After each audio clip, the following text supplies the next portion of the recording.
Assalamualaikum warahmatullahi wabarakatuh. Alhamdulillah. Wassalatu wassalamu ala rasulillah. Segala puji bagi Allah subhanahu wa ta'ala sang pencipta. Dan juga kita panjatkan salawat dan taslim penuh dan cinta kepada Rasulullah Muhammad sallallahu alaihi wasallam. Melanjutkan bahasan Minhajul Muslim kita dan kita masuk bab ketiga. Alhamdulillah. Dari buku kita ini, semoga Allah mudahkan kita menyelesaikan dan memahami juga mengamalkannya, adalah bab akhlak.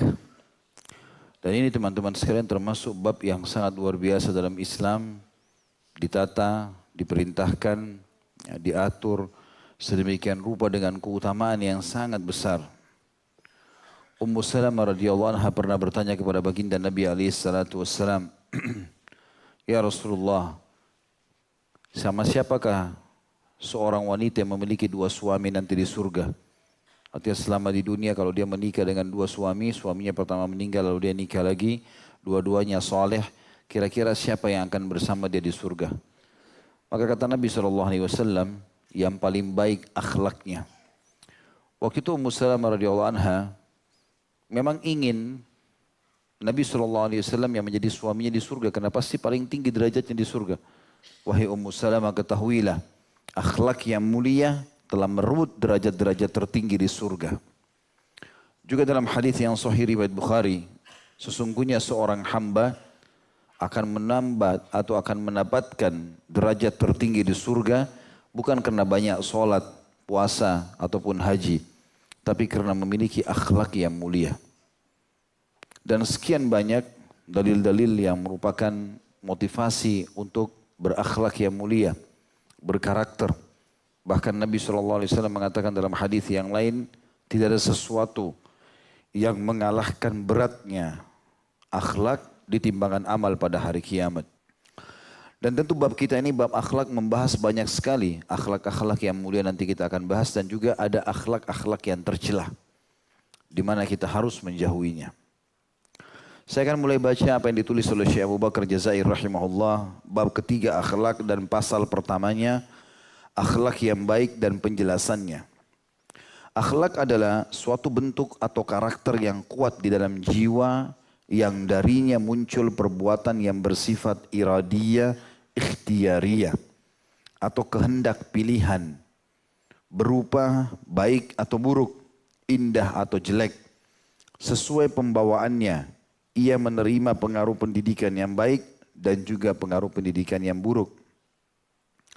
Bila bentuk di dalam jiwa ini dididik tegas, mengutamakan kemuliaan dan kebenaran, cinta kebajikan, gemar berbuat baik, dilatih mencintai keindahan, membenci keburukan, sehingga menjadi wataknya, maka keluarlah darinya perbuatan-perbuatan yang indah dengan mudah tanpa keterpaksaan.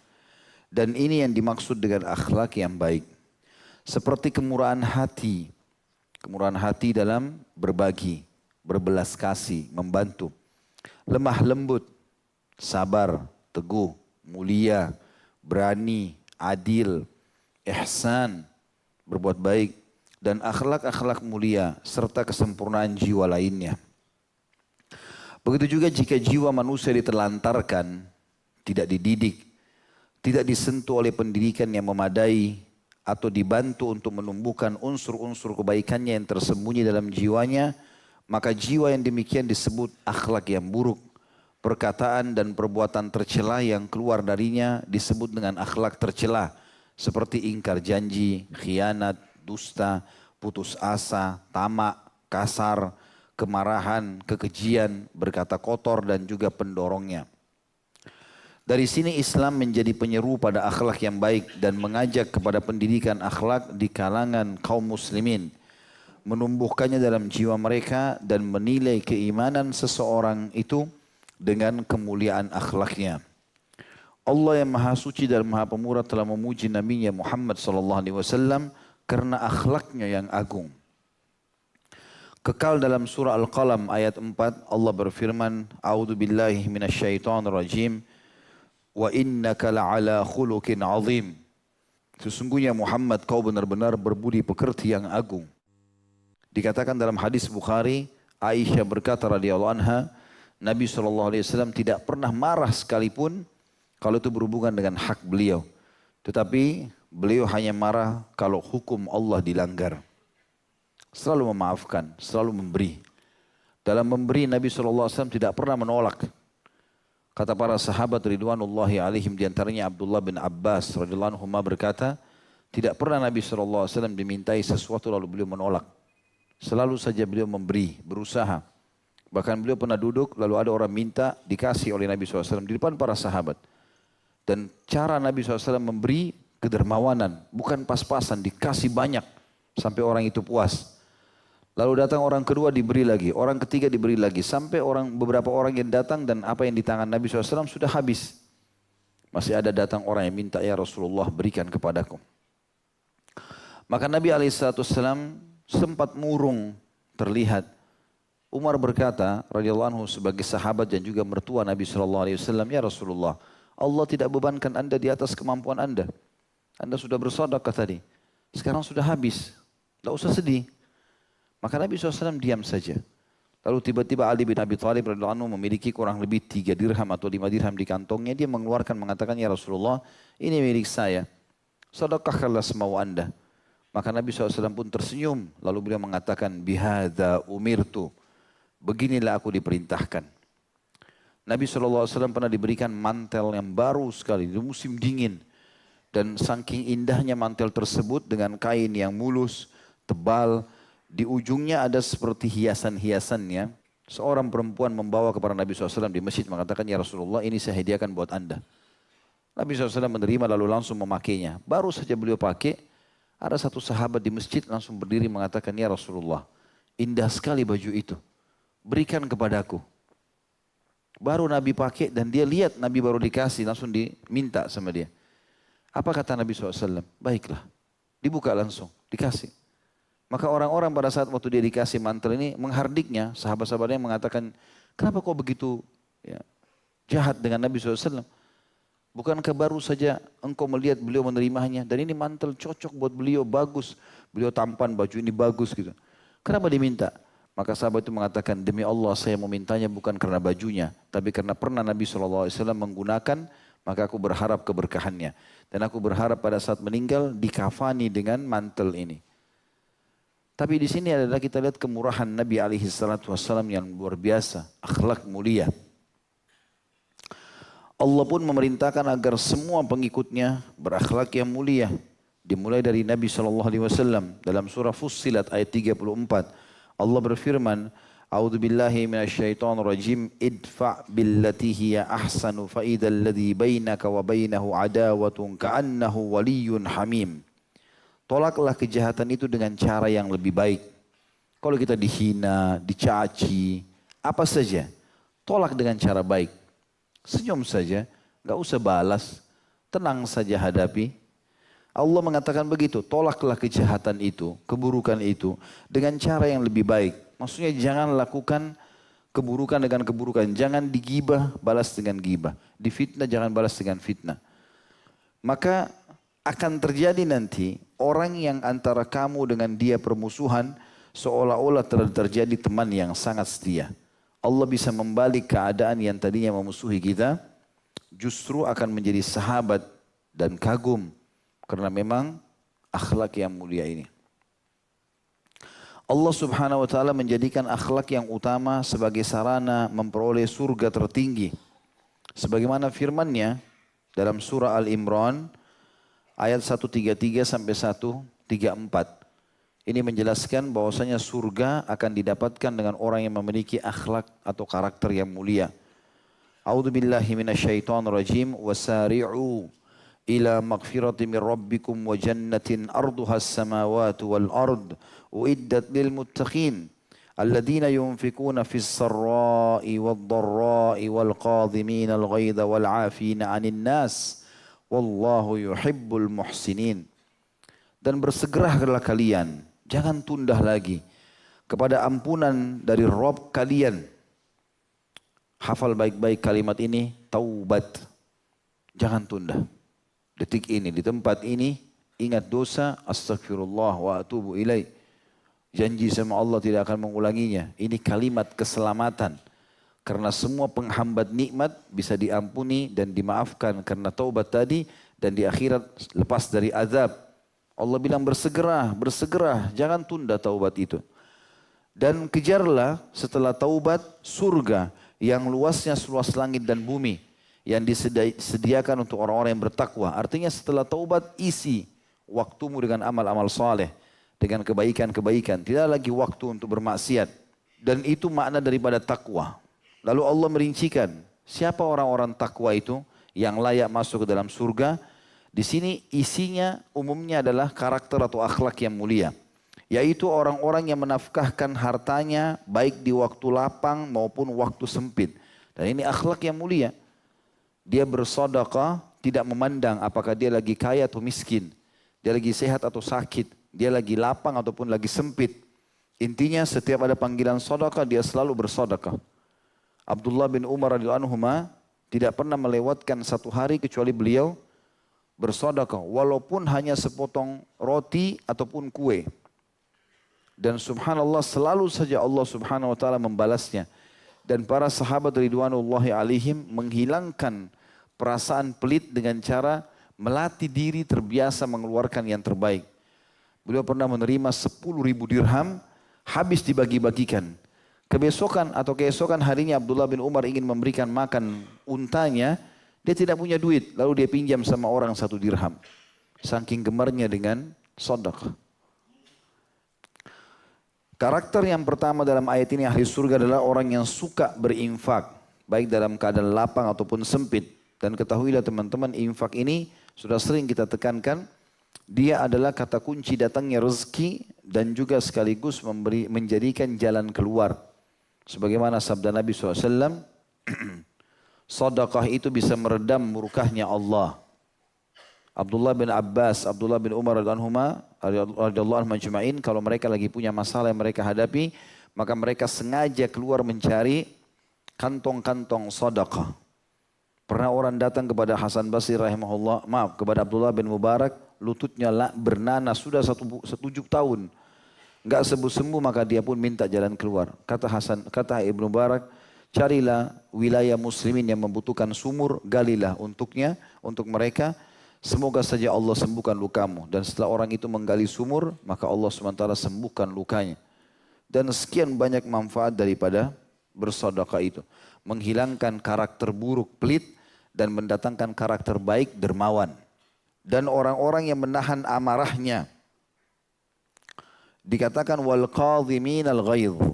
Ini sudah pernah kita jelaskan teman-teman. Qadhim adalah orang yang mengekang. Ghaidh adalah terjemahnya marah yang disebabkan karena kita tidak bersalah. Dan kita mampu untuk membalas. Misal kalau seseorang datang kita punya anak kecil. Lagi dihidangkan kopi atau teh, lalu dia datang disentuh jatuh. Kita nggak ada masalah, tapi anak ini yang pecahin, tumpahin. Mungkin kita lagi pengen minum. Bisa marah, tapi kita qadhimul ghaidh, kita tahan itu. Kita mampu marah dengan seseorang, tapi kita balas dengan bukan emosi. Itu namanya wal qadhiminal ghaidh.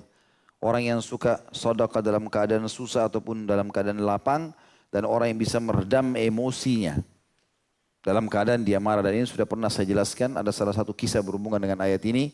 Kisah seorang salafus saleh dulu. Dia lagi duduk sama tamunya untuk makan.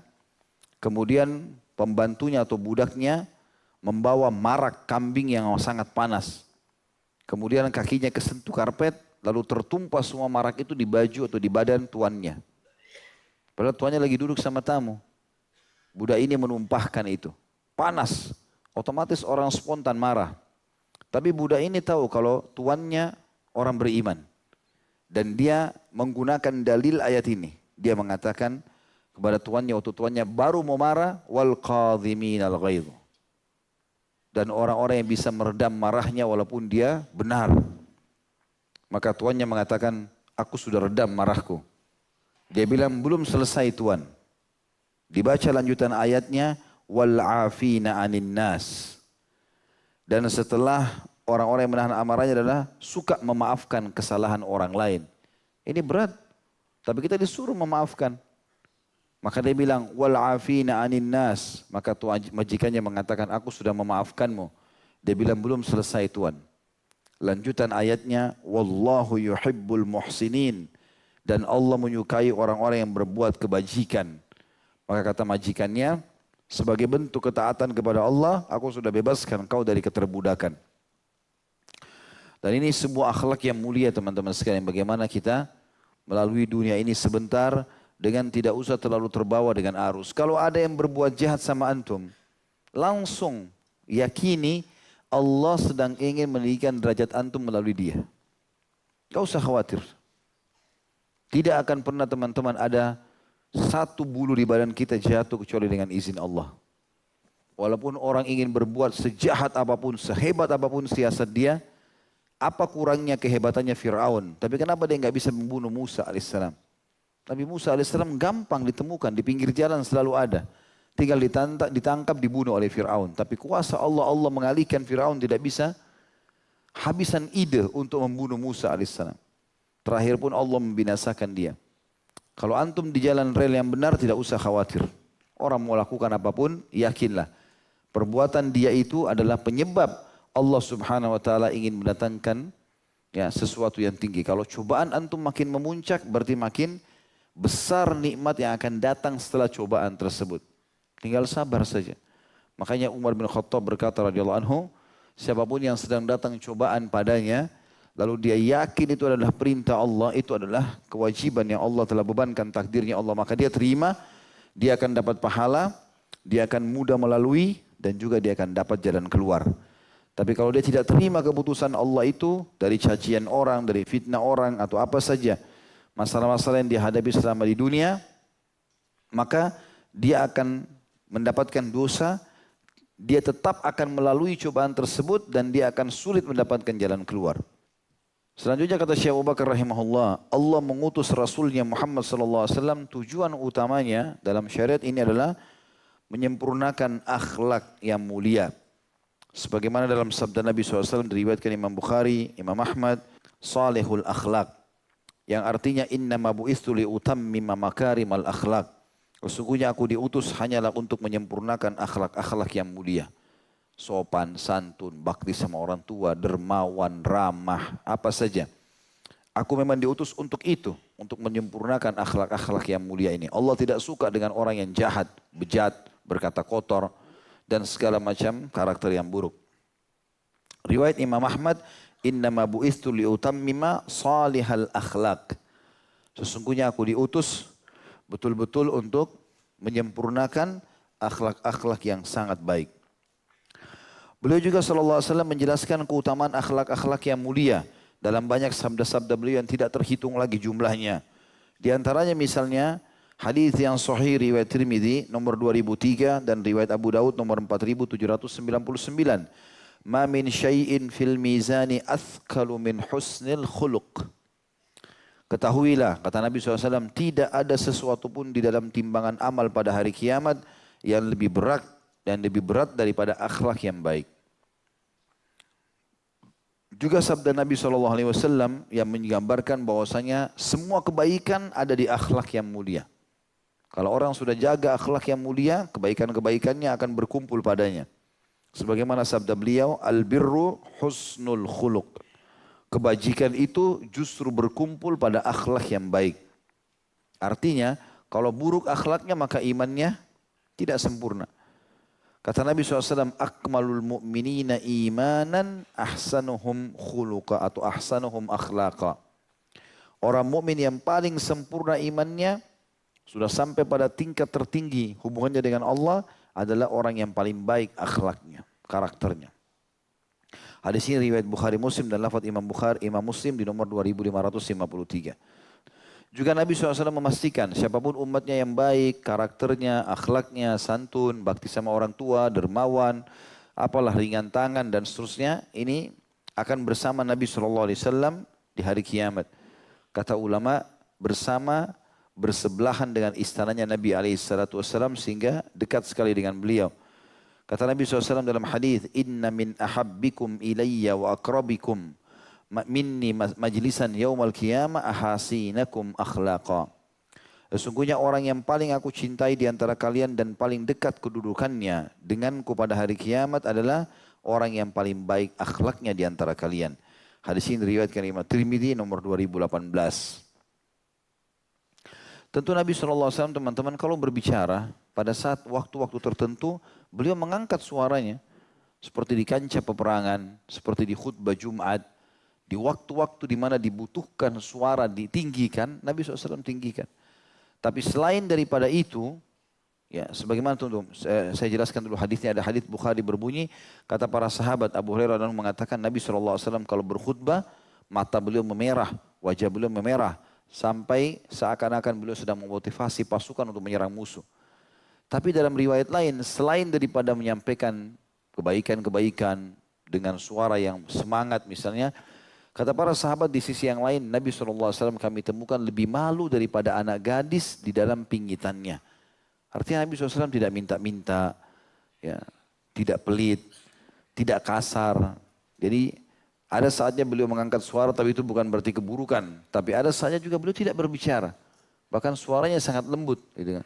Sampai para sahabat tuh malu melihat ke wajah Nabi SAW pada saat berbicara karena lembutnya bahasa yang beliau gunakan alaihissalatu wassalam.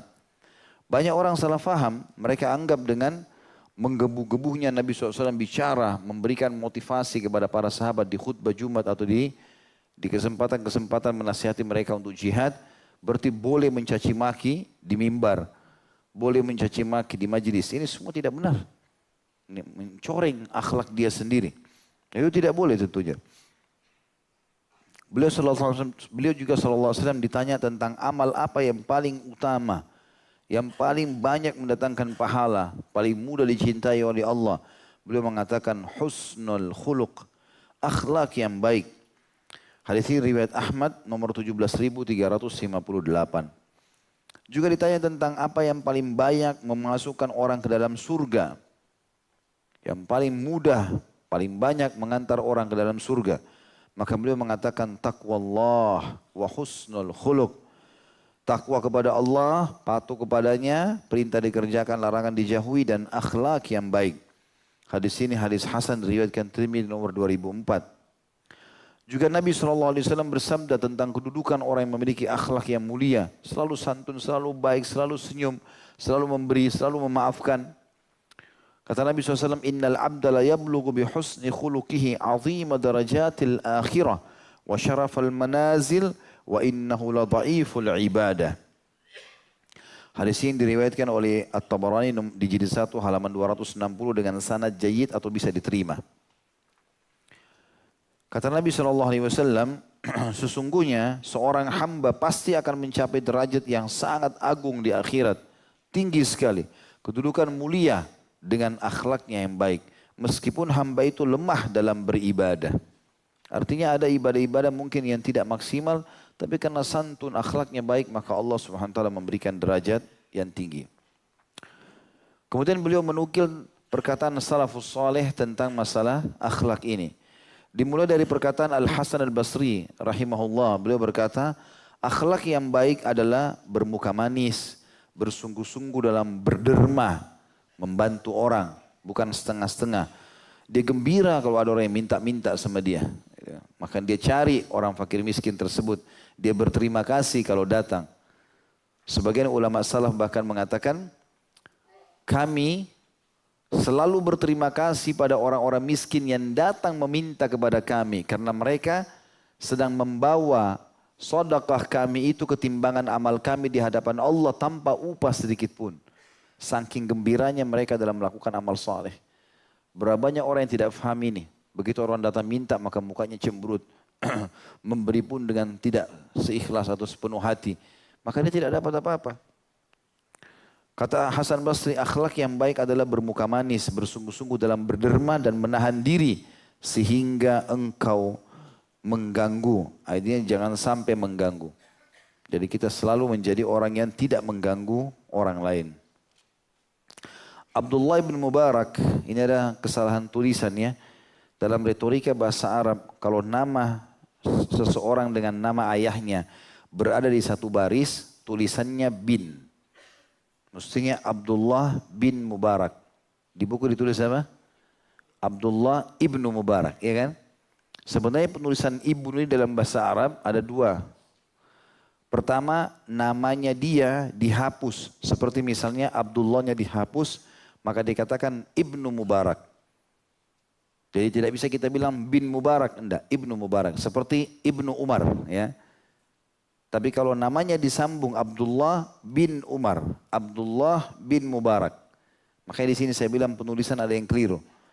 Ibnu juga bisa dipakai kalau nama misalnya Abdullah berada di ujung paragraf, kemudian Mubaraknya ada di bawah. Nyambung di baris yang kedua. Maka Abdullah di bawah Ibnu Mubarak karena terpisah.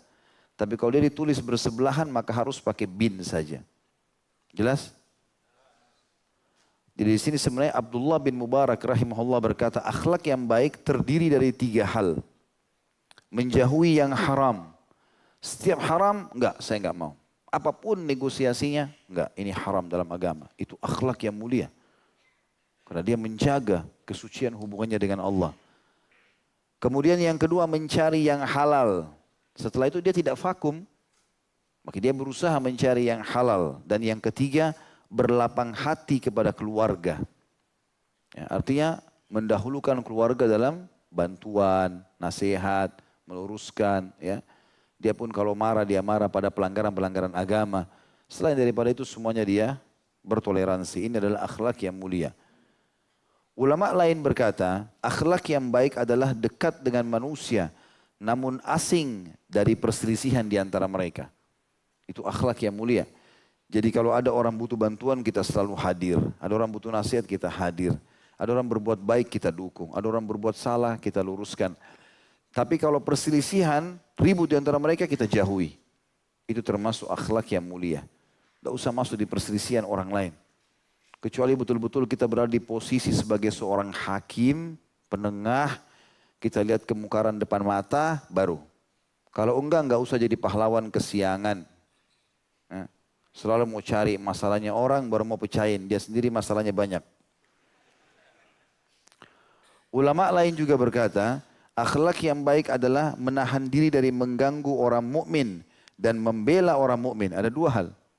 Jangan ganggu mereka, jangan caci maki mereka, jangan rusak namanya. Jangan masuk ke wilayah itu. Dan juga membela kalau ada orang yang mengganggunya. Makanya kata Nabi SAW, ya, orang mukmin yang sejati adalah orang mukmin yang orang muslim yang sejati, orang muslim yang menyelamatkan muslim yang lain dari bahaya lisannya dan tangannya. Jangan masuk ke zonanya orang lain, tidak perlu. Itu jadi diri kita sendiri. Terjangkau oleh mata salah, kita luruskan. Minimal doakan supaya selamat dari keburukannya. Kalau itu benar kita dukung. Enggak tahu, enggak usah cari tahu, enggak perlu. Enggak usah masuk wilayah-wilayah yang tidak perlu. Tidak usah ambil tugasnya malaikat sebagaimana saya bilang. Ya. Sudah ada malaikat diamanahkan.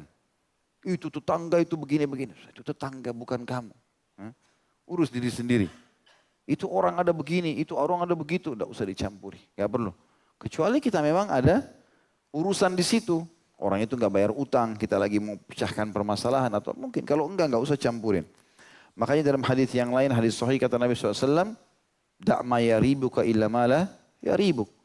Tinggalkan sesuatu yang tidak bermanfaat bagimu kepada sesuatu yang bermanfaat bagimu. Orang mukmin targetnya pahala enggak? Enggak, tinggalin. Selesai. Apalagi kalau dosa, tinggalin sudah, enggak ada manfaatnya. Juga dikatakan oleh ulama yang lain, akhlak yang baik adalah jika kamu tidak memiliki kepentingan selain Allah Subhanahu wa taala. Itu termasuk puncak akhlak. Kita nasihatin orang, kita bantu orang, ya, kita meluruskan kesalahannya, tidak ada kecuali karena Allah. Artinya betul-betul bukan karena maslahat kita pribadi, tapi karena memang kita tahu ini pelanggaran, maka kita nasihati, kita luruskan. Kita dukung kalau dia sedang berbuat kebaikan. Semua definisi di atas kata beliau masuk dalam pengertian akhlak dari sebagian sisinya. Adapun pengertian dan hakikatnya adalah sebagaimana dipaparkan sebelumnya. Mereka menyebutkan tentang tanda-tanda orang yang berakhlak baik, yaitu sangat pemalu, sedikit mengganggu, atau tidak mengganggu maksudnya, banyak berbuat baik, benar ucapannya, sedikit bicaranya kecuali yang penting, banyak amalnya, sedikit tergelincirnya, tidak ada pelanggarannya. Ya, sedikit tergelitik maksudnya tidak ada pelanggaran yang dilakukan. Tidak berlebih-lebihan. Ya, sehingga tidak melanggar agama. Suka membuat jasa baik. Supel, tenang, sabar, bersyukur, rela, lembut, profesional, berdedikasi, tidak suka mencela, melaknat maupun menggunjing atau mengadu domba, tergopoh-gopoh, ya, tergesa-gesa. Karena Islam melarang itu ya. Kata Nabi SAW, al-ajalatu minasyaitan, ya, wal anatu minar rahman. Buru-buru dari syaitan dan tenang itu adalah dari Allah sang pencipta. Ya. Tentu di sini bedain antara tenang dan lelet, lamban. Beda. Di sini maksudnya kita tenang, tidak tergesa-gesa, tapi tetap juga tepat dalam mengambil keputusan. Bedain dengan orang yang lamban, lelet sekali sehingga melambatkan semua orang. Enggak. Ini termasuk sifat tercela. Kemudian tidak dengki, bakhil, iri, bahkan mukanya berseri-seri, riang. Mencintai dan membenci karena Allah, rela dan marah karena Allah. Ini semua termasuk bagian dari sifat akhlak yang baik. Pada pasal-pasal selanjutnya akan dijelaskan batasan masing-masing sifat akhlak yang baik.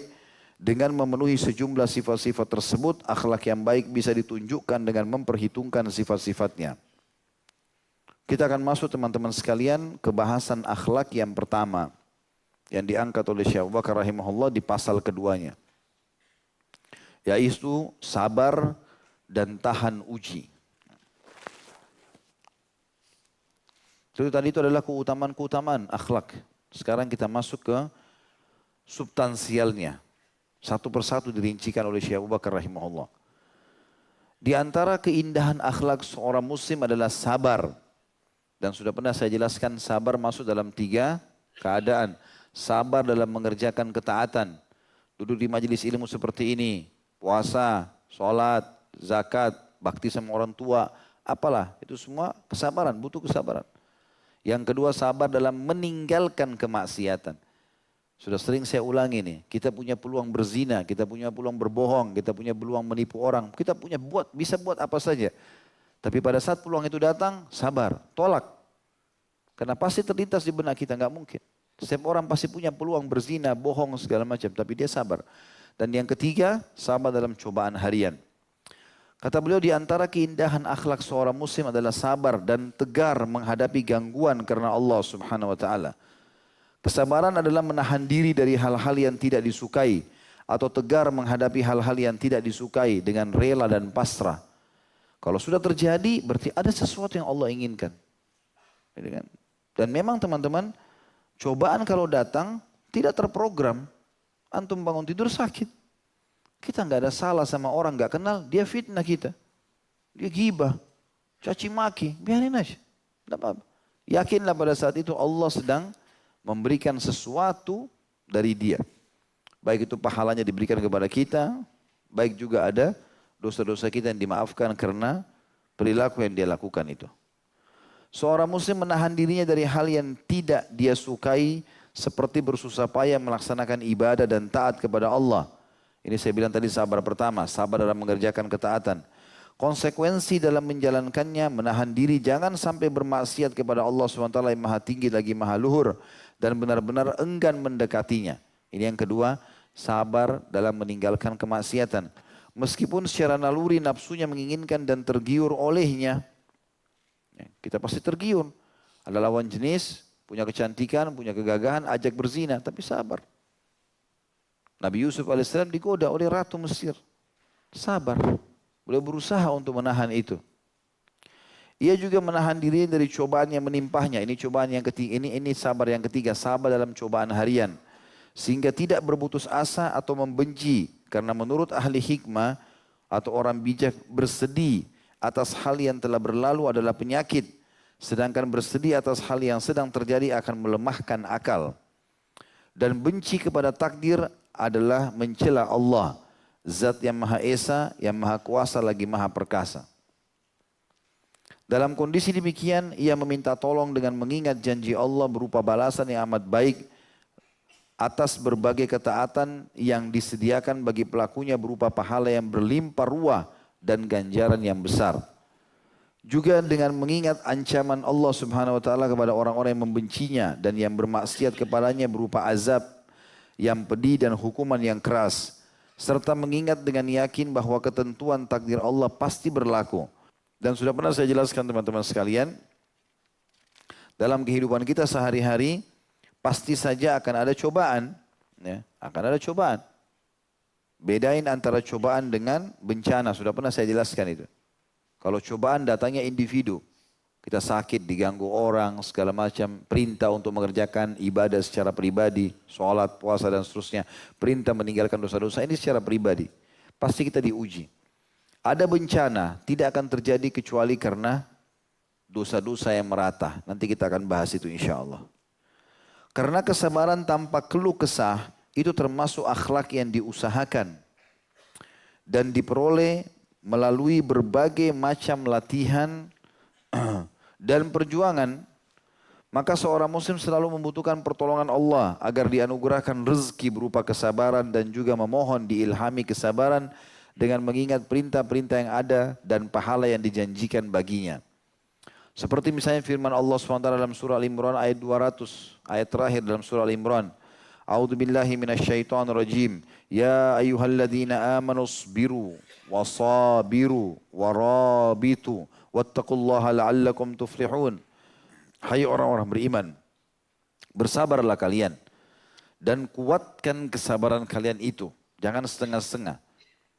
Dan tetaplah bersiap siaga di perbatasan negeri kalian dan bertakwalah kepada Allah supaya kalian beruntung. Jelas di sini Allah suruh bersabar dan mengokohkan sabar. Ekstra sabar. Gitu kan. Jangan bilang saya tidak bisa sabar. Enggak, saya sabar insya Allah. Ya. Sebagian ayat Al-Quran menceritakan tentang orang-orang beriman sebelum kita mengatakan kepada orang yang mengganggu mereka. Wala nasbiranna ala ma adzautumuna. Kami pasti akan sabar terhadap apa yang kalian ganggukan kepada kami. Karena kami tahu ini ada pahalanya. Juga dalam surah Al-Baqarah ayat 45 Allah berfirman, A'udzubillahi minasyaitonirrajim, wasta'inu bis-sabri was-salah. Minta tolonglah kepada Allah dalam setiap menghadapi masalah di dunia dengan apa? Dengan duit, dengan bekerja sama orang? Enggak. Dengan sabar dan sholat. Kalau sudah datang cobaan, sabar. Disitulah puncak pahalanya. Bahkan kata Nabi SAW dalam hadis memberikan kita kata kunci, innamas sadmatu fil ula. Sesungguhnya rasa pedih itu hanya di awalnya saja. Hari-hari pertama, setelah itu sudah jadi biasa kok. Di situ sudah puncak pahalanya. Siapa yang menjaga lisannya kata sebagian salaf dari keluh kesah kepada manusia dari cobaan yang sedang Allah timpahkan, Allah muliakan dia karena dia bisa menerima apa yang sedang Allah ujikan. Seperti kita kalau lagi sekolah dikasih ujian, harus datang jam sekian, harus pakai baju ini, tidak boleh bawa buku. Ada peraturan-peraturan, kita nggak suka tapi kita tahu ini akan ada manfaatnya, menaikkan kita kelas. Ya. Kalau tanpa ujian tidak naik kelas. Diuji oleh Allah SWT, kalau kita berhasil ngisi semuanya pertanyaan-pertanyaan tersebut, lalui dengan kesabaran, ketenangan, maka kita akan naik kelas. Ya. Dalam ayat lain, dalam surah An-Nahl ayat 127 Allah berfirman, A'udzubillahi minasyaitonirrajim, wasbir wa ma sabruka illa billah. Bersabarlah hai Muhammad dan tidaklah kesabaranmu itu melainkan dengan pertolongan Allah. Nabi Muhammad SAW diganggu di rumah tangganya, difitnah dalam kehidupannya dengan sahabatnya, dalam perjuangan dakwanya, banyak sekali. Tapi beliau sabar. Juga disebutkan dalam surah Luqman ayat 17. A'udzubillahi minasyaitonirrajim. Wasbir ala ma asabak inna dzalika min azmil umur. Luqman menceritakan kepada anaknya dan Allah kekalkan nasihat ini. Dan bersabarlah atas apa yang menimpahmu. Enggak ada gunanya kamu teriak-teriak. Karena sudah terjadi. Setiap terjadi masalah teman-teman ingat 6 huruf ini. Solusi. Jangan tanya lagi kenapa terjadi. Karena sudah terjadi. Enggak ada gunanya. Kata Nabi SAW kalau terjadi sesuatu pada kalian sudah terjadi. Jangan katakan kalau seandainya. Karena kalimat kalau seandainya atau lau membuka pintu syaitan. Tapi ucapkanlah qaddarallahu wa ma syaa fa'al. Allah sudah takdirkan dan Allah melakukan apa yang dia inginkan. Sudah. Setelah itu solusi, jalan keluarnya apa? Karena kita teriak-teriak nggak ada gunanya. Sekarang kita pulang rumah, rumah kita kebakaran. Yang kita harus pikirkan 6 huruf solusinya. Kebakaran sekarang. Padamkan api, itu solusi, bukan yang lain. Kalau kita teriak-teriak, suara kita habis, rumah kita habis. Nggak dapat apa-apa. Atau orang begitu, nangis-nangis. Habis semuanya, nggak ada gunanya buat dia. Jadi kita harus tahu solusinya apa. Kita keluar dari rumah, dari masjid, sendal kita hilang. Cari nggak ada. Solusinya sudah selesai. Beli sendal baru, sangka baik dengan Allah. Kalau itu mungkin Allah mau saya ganti sendal baru. Sudahlah, sedekah. Selesai. Beli sendal 50.000, habis urusannya. Ribut, sendalnya hilang 1 minggu di kantor dibahas masalah sendal hilang. Nggak selesai-selesai. Bahkan kalau lewat masjid itu, masjid ini sendal saya dicuri. Padahal yang salah pencurinya bukan masjidnya. Tidak ada hubungannya. Ya, dia hilangkan pahalanya sendiri. Toh juga sendalnya sudah pasti hilang. Biar juga dia ngamuk-ngamuk tidak kembali. Jadi nggak ada gunanya sama sekali. Makanya kata Luqman kepada anaknya, dan bersabarlah atas apa yang menimpahmu. Sesungguhnya yang demikian itu termasuk hal-hal yang diwajibkan oleh Allah. Karena pasti terjadi. Dan solusinya cuma sabar. Nggak ada yang lain. Kalau sudah terjadi masalah, sabar. Nggak ada yang lain. Dan sabar sudah pernah saya jelaskan definisinya. Menerima keputusan Allah dan mencari jalan keluar. Sabar bukan elus dada duduk manis. Tidak. Tapi sabar adalah menerima keputusan Allah lalu kita ikhtiar mencari jalan keluar. Lalu ayat yang paling mulia berhubungan dengan sabar adalah ayat ini. Mengucapkan kalimat istirja. Teman-teman tentu sudah hafal. Dalam surah Al-Baqarah ayat 155 sampai 157. A'udzubillahi minasyaitonirrajim wa basyiris sabirin. Sampaikan berita gembira kepada orang-orang yang sabar. Kok orang sabar pasti hadapi masalah? Kok ada berita gembiranya? Allah mengatakan, alladzina idza asabathum musibatun qalu inna lillahi wa inna ilaihi raji'un. Mereka apabila ditimpa musibah mereka mengatakan inna lillah, kami milik Allah, wa inna ilaihi raji'un, dan kepadanya kami akan dikembalikan. Kalau kita ucapkan kalimat ini namanya istirja, Allah bilang, ulaika, mereka-mereka itulah, alaihim salawatu min rabbihim wa rahmah. Mereka akan mendapatkan jalan keluar dari Tuhan mereka. Dan juga rahmat, karunia yang luas. Ya. Rezeki. Wa ulaika humul muhtadun. Mereka lah orang-orang yang mendapatkan petunjuk. Kata ulama ini dalil yang paling nyata tentang akan adanya cobaan individu. Mau nggak mau. Tidak akan pernah ada seseorang di antara kita yang tidak kena penyakit. Akan melalui prosesi-prosesi. Ditipu orang lah, difitnah lah, digibah lah. Dan beruntunglah orang yang faham konsep ini dari awal, dia tahu dia suruh bersabar. Setiap orang yang mengganggu antum, yakin langsung pada saat itu, Allah sedang menginginkan kebaikan. Orang ini penyebabnya saja. Cuma penyebab. Ada orang utang nggak bayar, kita sudah tagih nggak mau bayar. Kita harus sangka baik dengan Allah. Allah mau menginginkan sesuatu nih. Dengan kejadian ini Allah inginkan sesuatu. Pasti karena ini diangkat derajat. Nggak mungkin tidak. Dan tentu para ulama salaf dari sahabat dan tabi'in sudah menukil beberapa kalimat-kalimat hikmah mengatakan, makin berat cobaan seseorang maka makin besar nikmat yang sedang menunggunya di ujung cobaan tersebut. Jadi pasti akan ada sesuatu. Jadi kalau antum merasa cobaan antum berat sekali dan antum bisa bersabar, berarti akan ada sesuatu yang antum dapatkan di sana. Di ujung cobaan tersebut sesuatu yang besar pula. Kemudian dalam surah An-Nahl ayat 96 juga Allah berfirman, A'udzubillahi minasyaitonirrajim wa lanajziyannal ladzina sabaru ajrahum bi ahsani ma kanu ya'malun. Dan sungguhnya kami pasti akan memberikan balasan kepada orang-orang yang sabar dengan pahala yang lebih baik dari apa yang telah mereka kerjakan. Artinya balasannya akan sangat besar. Juga dalam surah Sajdah ayat 24 Allah berfirman, A'udzubillahi minasyaitonirrajim, tentang orang-orang sabar akan diangkat derajatnya, bahkan dijadikan pemimpin-pemimpin di muka bumi. Wa ja'alna minhum a'immatan yahduna bi amrina lamma sabaru wa kanu bi ayatina yuqinun. Dan kami jadikan di antara mereka dan pemimpin yang memberi petunjuk dengan perintah kami ketika mereka sabar dan mereka meyakini ayat-ayat kami. Juga Allah menyebutkan tentang tidak adanya batas daripada pahala sabar nanti hari kiamat dalam surah Az-Zumar ayat 10. A'udzubillahi minasyaitonirrajim, innama yuwaffas sabiruna ajrahum bighairi hisab. Orang yang sabar pasti akan mendapatkan pahala mereka tanpa ada batas. Jadi tidak lagi nilainya tapi akan diberikan banyak sekali. Itu semua ayat-ayat Al-Quran yang menjelaskan tentang masalah sabar. Kita akan masuk teman-teman sekalian dari hadis Nabi alaihi salatu wassalam berhubungan dengan akhlak sabar ini. Sabda yang pertama adalah sabda Nabi SAW riwayat Imam Muslim nomor 223. As-sabru nur. Sabar itu adalah cahaya atau pelita kehidupan. Kalau sudah bisa sabar, sudah luar biasa. Itu adalah pelita kehidupan. Juga dalam hadis yang lain, riwayat Bukhari nomor 1469, kata Nabi SAW, "Wa may yasta'fif yu'iffahullah, wa may yastagni yughnihillah, wa may yatasabbar yusabbiruhullah, wa ma utiya ahadun ata'an khairan wa awsa'a minas sabr." Barang siapa yang berusaha menjaga diri, maka Allah akan menjaganya. Dia tidak mau terjumus pada haram, Allah mudahkan dia untuk meninggalkan yang haram itu. Barang siapa yang berusaha merasa cukup, maka Allah akan mencukupinya. Kalau dia sudah merasa cukup, dia tidak mengemis, maka Allah akan buat dia cukup. Barang siapa yang berusaha bersabar, maka Allah akan menjadikannya bisa bersabar. Dan tidak ada seorang pun yang dianugerahi sesuatu yang lebih baik, lebih sempurna, lebih dia butuhkan, lebih daripada diberinya kesabaran. Hadis ini riwayat Muslim nomor 2999. Maaf, Imam Bukhari 1469.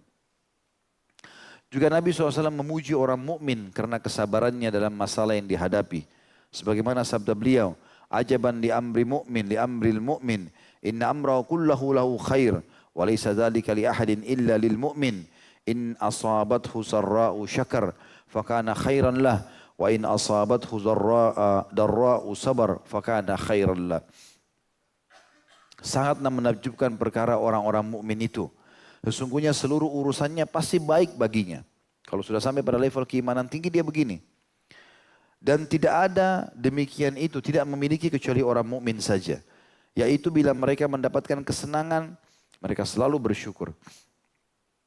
Dan itu baik buat dia.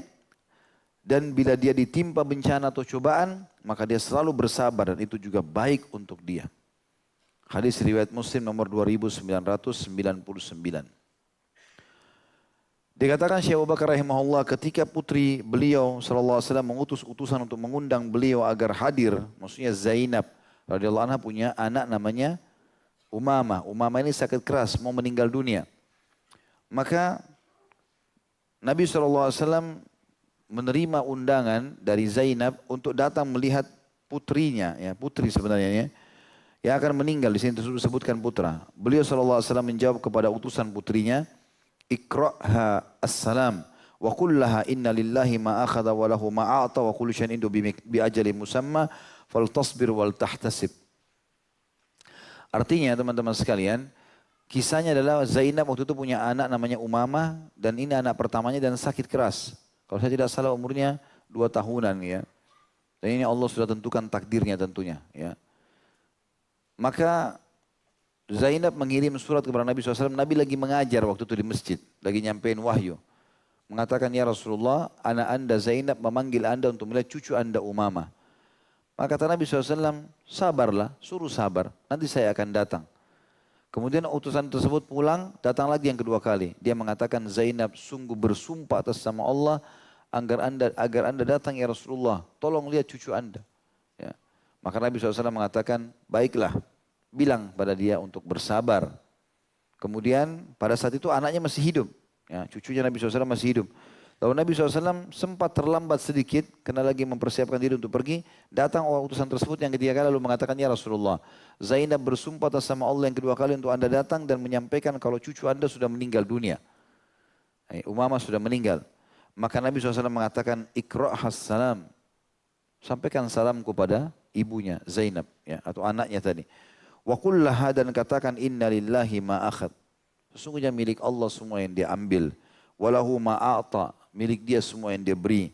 Wa kullu syai'in indahu bi ajalin musamma, dan semua berjalan sesuai dengan takdir yang sudah dia putuskan. Fal tasbir wal tahtasib. Maka kalau itu sudah terjadi, suruh ada dia bersabar dan mengharapkan pahala dari sisi Allah Subhanahu wa taala.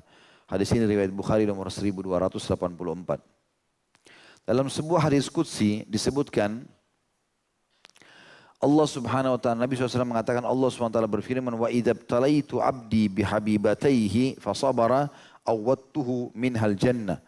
Jika aku menguji hambaku dengan menghilangkan dua kecintaannya, maksudnya matanya buta, kemudian dia bersabar, maka aku akan menggantinya dengan surga. Ini keutamaan bagi orang-orang yang buta.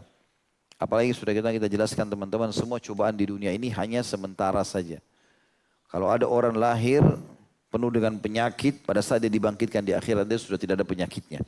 Lahir lumpuh, sana sudah sempurna. Meninggal kakek-kakek, nenek-nenek akan dibangkitkan 33 tahun. Meninggal masih bayi, dibangkitkan 33 tahun. Yang sudah kita jelaskan pada saat membahas masalah surga dan neraka yang lalu.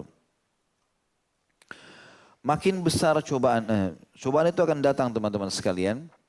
Dan Allah subhanahu wa ta'ala menunjukkan cintanya justru dengan cobaan itu. Dia menguji. Sebagaimana dalam sabda Nabi SAW, man yuridillahu bihi khairan yusib minhu. Barang siapa yang dikehendaki oleh Allah kebaikan baginya, maka Allah akan mengujinya dengan cobaan. Hadis ini riwayat Bukhari nomor 5645. Bagaimana kami memahami Ustaz? Masa Allah cinta tapi Allah uji? Jawabannya iya. Karena cobaan bagi orang beriman itu menguji keimanannya. Benar gak dia dengan keimanannya? Yang pertama. Yang kedua, dia bisa meringkas umurnya dalam ketaatan. Saya pernah kasih contoh, kalau ada orang lagi kena cobaan apapun, lagi berat, dadanya lagi sesak, pikirannya lagi penuh, gitu kan. Dia lagi bingung untuk mendapatkan jalan keluar, lalu ada yang mengajak buat maksiat. Diajak ke karaoke, diajak ke diskotik, masih mau pergi? Itu saja sudah tidak. Dia tidak mau, ya, karena dia padat dengan perbuatan-perbuatan atau cobaan yang sedang datang. Jadi memangkas umurnya dalam ketaatan. Yang ketiga, mengangkat derajatnya di surga yang tidak bisa dijangkau kecuali dengan cobaan tersebut. Harus dicoba, baru bisa dapat. Makanya dalam hadis lain dikatakan sesungguhnya orang yang paling berat cobaannya dalam hadis Bukhari juga adalah para nabi-nabi. Kemudian datang orang yang setelahnya, kemudian datang orang yang setelahnya. Juga dalam sabda Nabi SAW, inna idhamal jazai ma idhamil bala. Wa anna Allah ta'ala idha ahabba qawman ibtalahum. Wa man radiya falahu ridha, wa man sakhita falahu sukht. Sesungguhnya besarnya pahala tergantung kepada besarnya ujian. Dan bahwasanya Allah subhanahu wa ta'ala bila mencintai satu kaum, dia menguji mereka. Maka siapa yang ridha, baginya keridhaan dari Allah. Yang mau menerima cobaan tersebut, dia dapat ridhonya Allah.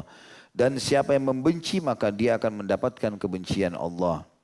Hadis ini diriwayatkan oleh Ibnu Majah di nomor 4031 dan Tirmidzi nomor 2396. Jadi kita terima lebih baik buat kita. Dapat pahala dan Allah juga cinta. Kalau kita enggak terima malah mendapatkan kemurkaan Allah SWT. Karena Allah ingin menguji hamba-hambanya. Memang begitu tujuannya. Liyabluwakum ayyukum ahsanu amala. Agar diuji oleh Allah SWT. Siapa di antara kita yang paling baik beramal. Dan dalam cobaan ini teman-teman selalu ada jalan keluarnya. Tidak ada orang cobaan tidak punya jalan keluar. Karena Allah bilang fa'innamal usri yusra. Kita harus tahu teman-teman akan ada ujungnya. Tinggal bagaimana kita ikhtiar maksimal.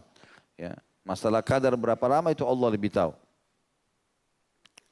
Kemudian dalam hadis yang lain yang mulia, hadis riwayat Imam Tirmidzi dengan sanad hasan sahih nomor 2399, kata Nabi SAW, "Ma yazalul bala'u bil mu'min fi nafsihi wa waladihi wa mali hatta yalqa Allah wa ma alaihi khati'ah."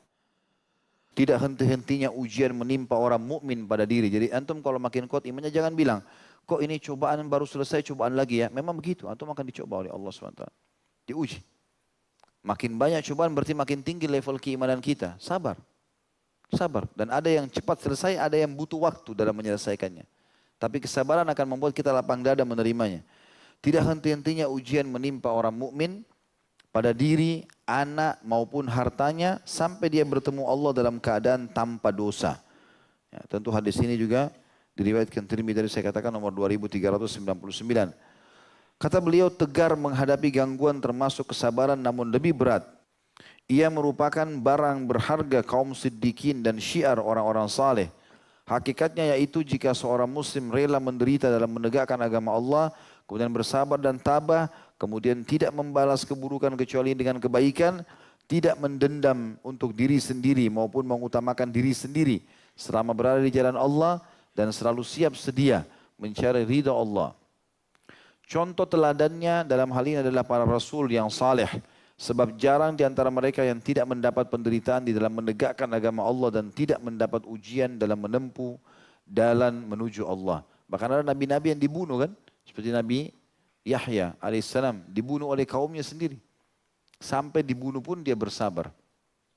Ada sampai cobaan yang luar biasa. Abdullah bin Mas'ud radhiyallahu anhu berkata, seakan saya melihat Rasulullah SAW sedang menceritakan seorang nabi dari para nabi-nabi Allah. Dipukuli oleh kaumnya sampai berdarah-darah. Ia membersihkan darahnya dari wajahnya sambil berdoa. Allah maghfir qaumi fa innahum la ya'lamun. Ya Allah ampunilah kaumku karena sungguhnya mereka tidak mengerti. Hadis ini riwayat Bukhari nomor 6929, Imam Muslim 1792. Artinya saking sabarnya para nabi-nabi ini sampai-sampai mereka walaupun digebukin oleh kaumnya, dia tahu ini kaumnya tidak mengerti. Bukan dia doakan kehancuran buat mereka, tapi dia mengatakan ampunilah mereka. Karena mereka tidak mengerti. Ini salah satu contoh ketabahan Rasulullah SAW. Contoh lainnya adalah pada suatu hari beliau SAW membagi-bagi harta. Kemudian seorang badui berkata, ini pembagian yang tidak menginginkan wajah Allah. Kemudian kalimat itu disampaikan kepada Rasulullah SAW sehingga memerah kedua pipi beliau. Kemudian beliau bersabda, Yarhamullahu akhi Musa, laqad udhiya bi aktsara min hadza fasabar. Semoga Allah merahmati saudaraku Musa, beliau telah disakiti lebih daripada ini tapi beliau bersabar. Hadis ini riwayat Muslim nomor 6336. Kesabaran Musa alaihissalam luar biasa. Bani Israel sudah dikasih sekian banyak manfaat, tapi tetap saja kufur kepada Allah Subhanahu wa taala. Kufur. Ya. Makanan dari langit turun, mereka masih kufur. Minta kepada Nabi Musa alaihissalam, hai Musa, mintalah kepada Tuhanmu supaya dikeluarkan buat kami bawang, kacang-kacangan. Kata Musa, kalian mau ganti makanan dari langit, manna dan salwa, kemudian mau diganti dengan bawang yang turun yang keluar dari tanah. Tapi mereka maunya begitu, kufur. Nabi Musa alaihissalam sabar. Mereka bilang Musa itu badannya ada cacatnya. Makanya Nabi Musa selalu pakai baju mantel, gitu kan. Karena Nabi Musa alaihissalam memang suka pakai baju yang tebal. Satu waktu Allah SWT perlihatkan buat mereka. Nabi Musa AS lagi mandi, airnya mengalir, membawa bajunya. Mereka melihat punggung Musa AS tidak ada apa-apa. Tapi mereka mencaci maki Nabi Musa AS. Nabi Musa sabar, sabar. Kalau kita ikuti serialnya Nabi Musa AS dan insya Allah kita akan adakan nanti Tablik Akbar serial 25 Nabi. Itu luar biasa kalau kita rentetan. Saya baca historinya beliau itu. Bagaimana sabarnya terhadap kaumnya ini luar biasa. Jadi kufur yang luar biasa, berkata-kata kasar. Difitnah yang luar biasa tapi beliau sabar. Dan Nabi SAW mengatakan itu. Sungguh semoga Allah merahmati saudaraku Musa. Beliau telah disakiti lebih daripada ini tapi beliau bersabar. Khabbab bin Arat radhiyallahu anhu berkata, kami mengadu kepada Rasulullah SAW yang sedang duduk pada hamparan kain burda di naungan Ka'bah. Kami berkata, tidakkah anda memohon pertolongan untuk kami dan berdoa untuk kami?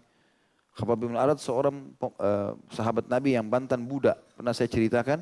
Di belakang tulangnya, dari tulang lehernya sampai tulang ekornya itu ada lubang dalam berwarna merah dan hitam. Ya, karena terbakar sampai di zaman Umar bin Khattab pernah beliau dipanggil mengatakan, hai Khabbab, siksaan apa yang paling sakit Quraisy lakukan padamu? Dia buka bajunya dilihatkan bolong itu dari atas sampai ke tulang ekornya. Umar langsung nangis. Apa yang mereka lakukan dengan kau hai Khabbab? Dia bilang, sungguh demi Allah hai Amir Mu'minin mereka meletakkan batu-batu panas yang runcing ditanam di tanah, kemudian aku diseret di atasnya sampai membuat bolong. Pada saat lagi berdarah-darah, Khabbab bin Arat datang kepada Nabi SAW. Ya Rasulullah, nih lihat nih, bagaimana siksa yang mereka lakukan di Mekah ini.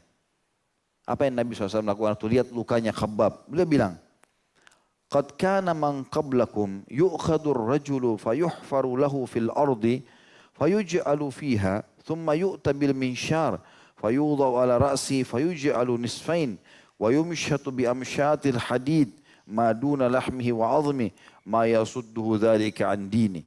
Sungguh dahulu pernah ada orang sebelum kamu yang pernah ditangkap lalu tanah digali untuknya dan dia ditanam di sana.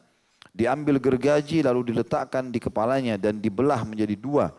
Dan ada juga yang disisir dengan sisir besi yang menembus daging-daging dan tulang-tulangnya. Namun hal itu tidak memalingkannya dari agama Allah.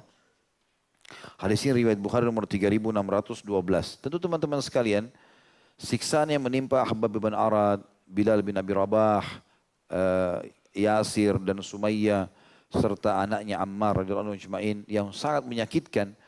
Tentu berbeda keadaan kita di masjid ini dengan kalau kita sedang hadapi masalah itu ya. Karena kalau kita sedang hadapi masalah itu misalnya beda orang yang sehat dengan orang yang sedang sakit dan proses menyembuhkan dirinya. Orang yang sedang sakit dia merasa bisa nggak ya saya lalui. Tapi orang kalau sedang terjadi maka dia akan lalui mau tidak mau. Kesabaran di situ dibutuhkan. Kalau orang sabar kata ulama Allah akan memperlihatkan cobaan itu ringan buat dia. Seperti itu Bilal radhiyallahu anhu ditahur batu besar. Dia karena sudah niat sabar maka Allah mudahkan. Batu itu walaupun berat tidak membuat dia berpaling. Jadi beda dengan kondisi kita yang sekarang. Tidak bisa kita pertemukan antara ini dengan pada saat kita sedang hadapi kasus ya. Kalau kita sekarang tidak ada keluarga kita yang meninggal, kita biasa saja. Dan kita lihat ada tetangga yang keluarganya meninggal, kita juga anggap biasa. Tapi pada saat kita hadapi, berat buat kita juga. Sebagaimana mereka rasa berat ya. Tapi disitulah kalau kita niat sabar, Allah akan berikan kita kesabaran. Seperti hadis tadi. Waman yatasabbar yusabbirullah. Siapa yang berusaha bersabar, Allah akan mudahkan dia untuk bersabar. Allah SWT mengisahkan kepada kita tentang para rasul dan kalimat-kalimat mereka yang tabah di dalam menghadapi penderitaan. Seperti misalnya dalam surah Ibrahim ayat 12. Mengapa kami tidak bertawakal kepada Allah padahal dia Allah telah menunjukkan jalan kepada kami. Dan kami sungguh-sungguh akan bersabar terhadap gangguan-gangguan yang kalian lakukan kepada kami. Dan hanya kepada Allah saja orang-orang yang bertawakal itu berserah diri. Nabi Isa AS berkata kepada kaumnya Bani Israel, sungguh sebelumnya telah dikatakan kepadamu bahwa gigi dibalas gigi, hidung dengan hidung, dan kini saya katakan kepadamu, janganlah kamu membalas kejahatan dengan kejahatan. Akan tapi siapa yang menampar pipi kananmu, maka persilahkanlah pipi kirimu kepadanya. Siapa yang mengambil bajumu, selendangmu, maka berikanlah sarungmu. Hadis ini disebutkan Tuntu oleh Al-Ghazali dalam buku beliau. Tapi ini riwayat masih butuh ditelusuri. Yang jelas ini juga dipegangi oleh kaum Nasrani.